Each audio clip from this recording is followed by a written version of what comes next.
Պատգամավորների մի մասը ելույթները հանել են, դրա համար ավելի քիչ կլինեն ելույթները, համեցեք։ Խնդրում եմ պահպանել լռություն, հարգելի գործընկերներ։ Մեծարգո փոխոստակներ, հարգելի գործընկերներ, այսօր քննարկում ենք ֆինանսավարկային եւ բյուջետային հարցերի մշտական հանձնաժողովի նախագահի տեխնացուի ընտրության հարցը։ Եվ շատ սիրով ողջունում եմ Տիկին Մանուկյանին, բայց ուզում եմ ասել, որ 2 օր է մենք այսպես անընդհատ խոսում ենք Հայաստանի սպառնացող դեֆոլտների, տնտեսական ճգնաժամերի, ողբերգությունների մասին, եւ այսօր դրան էլ գումարվեց մի շատ հետաքրքիր թեզ, որ ազգային ժողովում քաղաքացիական պայմանագիր կուսակցության շարքերում կան սոցիալապես անապահով խավի ներկայացուցիչներ, այո, Տիկին Գասպարյան, ես ուսուցիչ եմ եղել եւ եղել եմ սոցիալապես անապահով խավի ներկայացուցիչ։ Դուք թիրախավորում էիք մի ամբողջ համայնքի, դուք թիրախավորում էիք մեր բժիշկներին, մեր ուսուցիչներին, մեր մանկապարտեզների աշխատողներին, բազմաթիվ մարդկանց, ովքեր շատ ցածր աշխատավարձ են ստացել։ Կներեք, մենք սերունդ ենք կրթել, մենք ծառայություն ենք մատուցել Հայաստանի Հանրապետությանը եւ կարծում եմ, որ Հայաստանի Հանրապետության այն քաղաքացիները, ովքեր միլիոններ չեն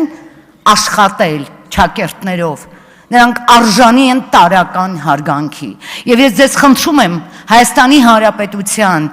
կարևորագույն ամբիոնը չօգտագործել եւ չթիրախավորել Հայաստանի Հանրապետության տասնյակ հազարավոր քաղաքացիների, ովքեր գուցե սոցիալական անապահով խավին են պատկանում։ Ես հույս ունեմ, որ դուք այլևս չեք թիրախավորի բոլոր այն մարդկանց, ովքեր խնդիր ունեն, եւ եթե քաղաքացիական պայմանագիր կուսակցության շարքերում կան ուսուցիչներ, բժիշկներ,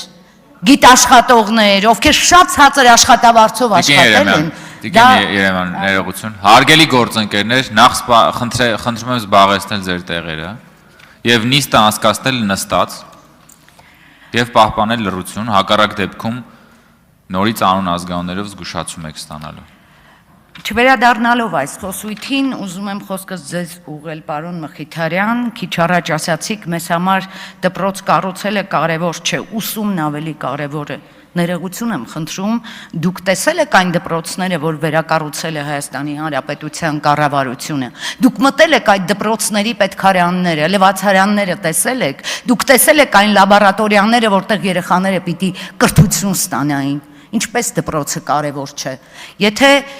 կարևոր չլիներ, դրանք չէին կառուցվի։ Եթե կարևոր չլիներ, պետությունը դպրոց չէր պահի, դպրոցի շենք չէր պահի։ Ծխական դպրոցների նման կնստեինք ծառերի տակ եւ դաս կվարեինք։ Ես խնդրում եմ եկեք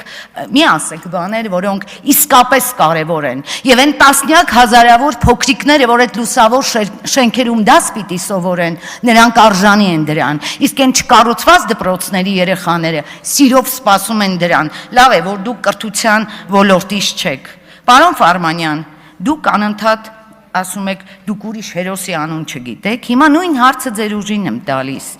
Դուք ուրիշ հերոսի անուն չգիտեք, դեֆոլտ, տնտեսական ճգնաժամ, 300,000 ադրբեջանցի, 2020 թիվ, 22 թիվ, 23 թիվ, լավ չտեսաք, որ Հայաստանի Հանրապետության քաղաքացին ձեր ասածներին այնքան էլ մեծ նշանակություն չտվեց, այլապես ձեր ուժը, ձեր չընտրված վարչապետով կլիներ էս թևում։ Ես խնդրում եմ, երբ որ մեզ ինչ-որ բան ասում եք, հիշեք, որ մենք էլ կարող ենք հակադարձել։ Եվ բոլորիս մաղթում եմ, որպեսզի Տիկին Մանուկյանի ընտրությունը կայանա խաղաղ, հանգիստ, ժպիտով։ Շնորհակալ եմ։ Շիրազ Մանուկյան